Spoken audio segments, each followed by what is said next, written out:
Okay, we're here at Wait. I'm in between two English guys. Is this the English sandwich? English sandwich. Okay. This is Or a UK sandwich. This is called a roast beef sandwich. So we're here at DIRTYFEST with lots of legends, and no more legendary than Big E, Erick Bartoldus, who worked for GT for many years and now works for Yoshimura, heading up their cycling program. E, how you feeling about being here at DIRTYFEST? Awesome. Honestly, the camaraderie of all the guys, right, is really, really cool. But one of the coolest things I heard today, this is a couple hours ago, I heard this kid telling his dad, he's like, "Dad, this kind of BMX is way funner than the BMX we do." And I was like, that's what I'm talking about. So it's not just about us hanging out and saying hi and seeing everybody I haven't seen in a long time. It's about that kid experiencing real BMX. And I say real BMX because BMX is about fun, right? That's what it should be. And that kid's getting a dose of dude, I hit a rock on the track, right? What's that about? So DIRTYFEST is awesome. I love it. That's great. And Dale, I guess Big E was running the GT BMX program when you were running for GT back in the day. Big E was doing the Powerlite, but obviously still in the same. I taught TC everything he knew. Yeah. So we did some stuff together. We did a video together, running down the beach and all that stuff. So you was there, yeah. Yeah, I did a lot. Even though in 1994 I took over the Powerlite team, and then I also did the Powerlite brand. But I also helped GT with marketing, so I was kind of double-edged sword, kind of. And you brought your boy in TC to take over the GT job. Well, that was Bill Nelson doing that. Okay. Yeah. So I wouldn't have wanted him as my adversary in a million years, but he was a very formidable foe for sure. And I say that only because we've been friends since '82. Yeah. So. And tell us a little bit about Yoshimura. Well, the Yoshimura. So we obviously have been in business since 1954. We're a high-performance motorcycle tuning company. And one day I took the boss for a ride. This was in 2017, mountain bike ride, because we ride mountain bikes all the time, and came back, and about 4 months later he's like, "Hey, I'm interested in making bicycle products." And I'm like, "Are you serious?" He's like, "No, I think I want to make a pedal." And I was like, "There's 462 different kind of pedals. You know that, right?" And he's like, "Yeah, but I really feel like I have a different angle on doing it, And I'm like, "Okay, I'm in. I know a few things about making a pedal, right?" So we started, and for 2 years we developed the pedal. We turned the website on in April 1st, 2020, right at the height of COVID. And pedals have been selling as fast as we can make them ever since. All made in our factory in Chino, California. And did you just bring out a new one? We did.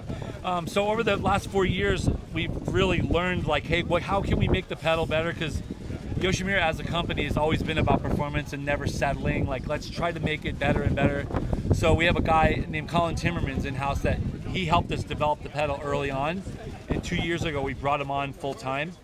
And he was been assembling pedals and getting pedals back from people and looking at them. And he's like, "Hey, what if we did this? And what if we did that?" And so we basically took all these ideas and said, "Okay, we're going to put the pedal in another gear." Because there's some other people making some really nice CNC pieces. And we had a better idea, hey, we have a new internal piece inside the Chileo SS that really, there's no way to load the bearings. So if you're riding downhill or enduro or a BMX race and you crash and your pedal hits the side, you can't load the bearings at all. It'll spin like that forever, and it's just designed to really last a long time, and there's a lifetime warranty with it. So. And I hear you sponsor an X2 times world champion that used to ride for GT with your pedals? Yeah, his name's Spice-Dale.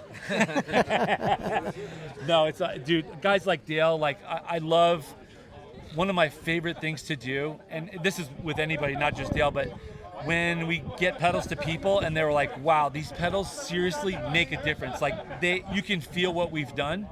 And it's the best gratification in the world when a guy like Dale goes, "No, dude, these pedals are really good," So it's really cool when you make something and people really love what you did, and it's the best. It's like a win-win, right? Yeah. So.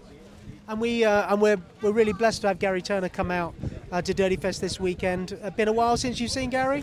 I actually see Gary probably most than all these people. He lives in Orange, okay. So I live in a town called Orange, California, and Gary is lives on the outskirts, so once in a while I'll see him in Target or down in Old Town shopping or whatever. And but I see him quite often. But we have a great friendship, and I didn't know Gary Turner, or I knew of him, but when I started working at GT in 1989, that's when I got to know Gary.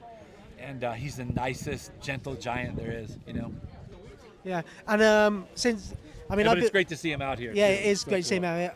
I mean, I've been working with GT for the last 6 months, sort of really deep in, and it seems that everybody I talk to in the bike industry or just around, like when I come out to the US and I'm staying in the hotel and I come down for breakfast in a GT t-shirt, everybody comes over and starts a conversation, and so everybody seems to have a GT story.